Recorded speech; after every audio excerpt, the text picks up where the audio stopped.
Hello, DeFi Sai here with this week's update on everything that's happened in the Avalanche ecosystem, some blockchain news as well. This week we're going to talk about the crazy happenings with Choose Rich on the Avalanche boat and a slightly different take on what happened. Also some stats around Avalanche and how things have been affected by the future and upcoming Avalanche 9000 upgrade. My name is DeFi Sai. I create a lot of content like this, so if you do want to stay up to date with everything that's happening in the Avalanche blockchain, if you want to know about new meme coin launches, anything that's happening in the space, all the news and around it, please do like and subscribe to the channel, as I do like to try and keep everyone updated. As always, everything we say in these videos is not financial advice, so please don't take it as such. It's just my thoughts and feelings on what's going on in the space. Let's crack on with the video. Let's start by taking a look at the weekly market conditions. So last week, Bitcoin has just closed on $101,236 after opening on $97,276, which is its highest ever close. It also had another amazing all-time high, finally getting through the 100,000 to 103,900, which is amazing. It's Bitcoin's all-time high and also its highest ever weekly close and the first weekly close ever over $100,000, which is absolutely amazing to see. If we start taking a look at Avalanche, Avax opened the week on $45.09. It has recently closed on $53.93 with a high of $55.70. So a nice, good, strong week there for Avax. Pulling back a little bit now, but hopefully we're going to regroup and start moving back on up as we get towards the Avalanche 9000 update, which is coming onto Mainnet next week. If we take a look at the memes on Avax, things are looking pretty red out there after the last 7 days. Now, I did speak last week about thought that Avax itself is currently sucking all of the liquidity on the chain. So everyone's flooding into Avax itself. And once that starts pumping, starts rising, people will then start taking some of the gains they've made, some of the liquidity out, and maybe then moving into the memes. So hopefully by then we can see the memes start to move, which would be good to see. Now, obviously next week on Monday, we've got the Mainnet Upgrade, or Avax 9000 of its known. Now what that does mean is it's going to be easier and cheaper to spin up a custom layer 1. It's also going to see a huge reduction in gas fees, which are a 96% reduction. Now that's going to hit Mainnet next week on Monday, so that's in 1 week's time from today. It will hit it. Now I did do a full deep dive on the upgrade, what it can mean for Avax, how I think the gas fees can affect it, and what it means for all the various sectors on there. So I'm going to link to that up above. So if you do want to know a bit more about how the upgrade could affect Avalanche, then please do watch that video, as I went into a lot more detail on that. So for me personally, I think it's going to be super interesting to see the impact that this has across the ecosystem, how it plays out for Avax itself and how it plays out for all the memes, etc. So yeah, I'm staying tuned and I'm really looking forward to that.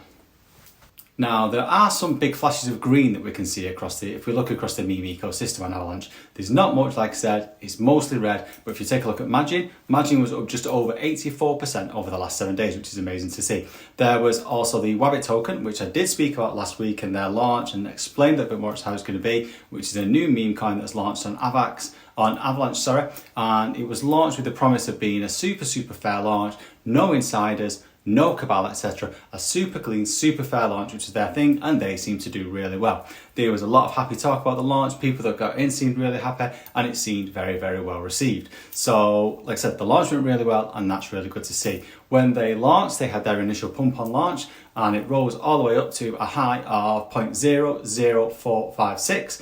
And it's currently pulled back a little bit, which is what you would expect, and it's ranging around the 0.0022 mark. So that's really good to see that it looks to have found a good strong level there. They're going to stay where they are, and then hopefully they're going to rise on. I did like this tweet from Bizard, who's a Revenge Arc, and he's on Twitter at OXBizard. I'll pop a link to this as well. He just went through and explained a few of the achievements of the first 24 hours that they had for Wabbit, which is really good to see. I like the way he just picked out these interesting points. So the points to note on this are, they had 1,250 holders with 1,300 members on Telegram.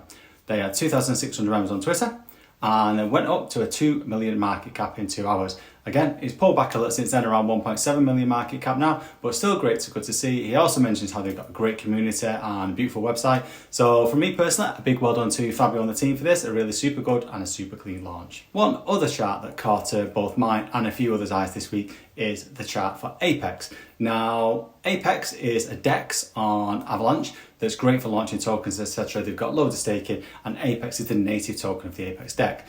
Now, I've spoken about this a lot. It's also starting to get a lot more interest out there and a bit of attraction. I've mentioned it as a bit of a sleeping giant. Now, you can buy Apex, but what you can also do is you can earn Apex by staking the different tokens on the Apex decks. There's some great returns on there with single-side staking and also liquidity provision. So on liquidity pools, so you can do all that and you get some great rewards. You then earn the native token, which is Apex, and also the token that you're staking. So yeah, there's been rumours as well from the Apex scene that there's going to be some great utility to come into this token in the future. So this, for me personally, again, not financial advice, could be a good one to start this week. Apex has had a really good pump up. So it started on 0.000387 and it went all the way up straight through its all-time high into price discovery, blasting through them all-time highs and going all the way to a recent high of 0.000932. Now, there's a couple of absolute monster candles on there, which is really great to see. Now, I don't know if someone knows something, if there's going to be some news coming out. I've not heard anything specific, but I'm really looking forward to seeing more from Apex. And I'm also going to be doing a few more deep dives this week on Apex because I've got a token that I'm launching on Apex. So I'm going to do a little bit of content on that to really help people understand everything about Apex. Let's take a quick look at Bitcoin dominance. It's hovering around that 55 to 56 mark, which, as we always say, when Bitcoin dominance starts dropping, that can herald the start of alt season. Not really that much happening with this week. Maybe would have expected to see Bitcoin dominance push up a little bit more after we hit them all-time highs, but let's keep an eye on that this week and see what happens with it. Now, if you were on crypto Twitter at all over the weekend, you could not fail to see the big story of the weekend, which is the Choose Rich incident on the Avax boat. Now, there's still a lot of hearsay about this. No one knows exactly what happened. There's rumours saying about what happened, and it was at the Art Basel event in Miami. Now, like I said, it's been all over crypto Twitter, and there's only really a bit of hearsay and rumour. There's been official statements, but no one knows the truth about exactly what happened and the rumour out there. The basic outline that we take from this is that Choose Rich, who is kind of known across crypto Twitter for his parody takes, does quite shocking things on there. He does parody takes on the crypto bro type of vibe, like the influencer, the key opinion leader, the types of characters that we see, flashing the watches, flashing the Lambos, and we see all them. Now, it's alleged that he was thrown off the Avalanche boat party. Why was he thrown off the Avalanche boat party at the Art Basel event? Well, the rumour is that in response to the Justin Sun, who bought the yellow banana that was taped to a wall for, I think it was $2 million that he bought it for, spending absolute millions on a piece of art. And like I said, it was basically a yellow banana that was taped to a wall. So the rumour that what Choose Rich did is he taped, shall we say, his own little banana. He attended the event on the Avax boat. His little boy banana, he painted it yellow and then taped it to the wall. Following that, he was then escorted from the boat, sent off on a boat, removed from the premises, and this has kicked off a whole heap of drama across all of crypto Twitter. So everybody's talking about it. Everybody's commenting all over social media. You've got your various opinion leaders, your various KOLs, all coming out with their opinions. Some people are completely calling the behaviour out. There's also some tweets from different projects, different events, either saying that he's banned from their events, they don't support him, they don't like what he's done. There's also some people coming out in support for the stunt or the act or whatever you want to call it, whatever it was. But there was one particular take on this that really caught my eye. Now, this was a tweet from a guy called John Ray. John Ray is the guy who founded NF Treasure. He's also got a really good way of looking at things, a very intellectual take on a lot of things, and he looked at it from a slightly different angle. Instead of focusing on the actual event, he was speaking more about what actually happened and what his thoughts are around it. So I'll just give you a quick overview of the tweet. Again, I will link to this in the description. He says, signal is signal, right? He then goes on to talk about how the incident pushed the talk of Avax out of the usual crypto or the Avax echo chamber. The same people saying the same thing. He then dug around and got some great stats out. So the Avax X account on average, it averages 20,000 to 40,000 views for posts. Now, the highest engagement they've ever had in their recent history is their pinned post where they announced they were giving away $40 million. Now, that post had 839,000 views in it and 2.5 likes after being up for 2 weeks. And like I said, it was a pinned post. Now, he also got on to say about how the Twitter algorithm, that it currently favours what's called views, which obviously no one looks, but also hover time. What hover time means is that the more views on your post and the longer that people are spending in your comments, so people digging around looking at your comments, that this means that the more reach you'll get. So when the Avax statement came out, when they in effect disavowed him for being a shop marketer, etc., and the way they worded it was, Choose Rich Nick yesterday, they disavowed him and said they weren't bothering with him anymore. And that post immediately went viral. The reasons for that are basically because everyone was just lingering around in the comments. Everybody wanted to know what had actually happened. So they're digging around, scrolling through the comments, looking at people's comments, linking through comments, and trying to figure out what actually happened.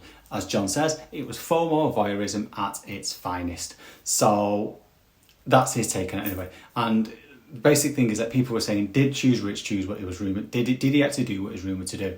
Was any of it real, or was it all just a psyop? So that's one way of looking at it. He also questions, does whether it actually happened, does that actually even matter? Because what happened was the level of intrigue that made the Avax disavow post, it got up to 900,000 views and 2.6 thousand likes, and that was all in less than 24 hours. When you think the other post has been up for 2 weeks, also there was thousands of tag-along posts all going to go along and support it. He also goes into a lot more detail on this, so this post is well worth a read. And again, I will put the link to this post down in the comments, so yeah, it's well worth having a read of that, and also following John Ray on there because he has a really good take on a lot of things.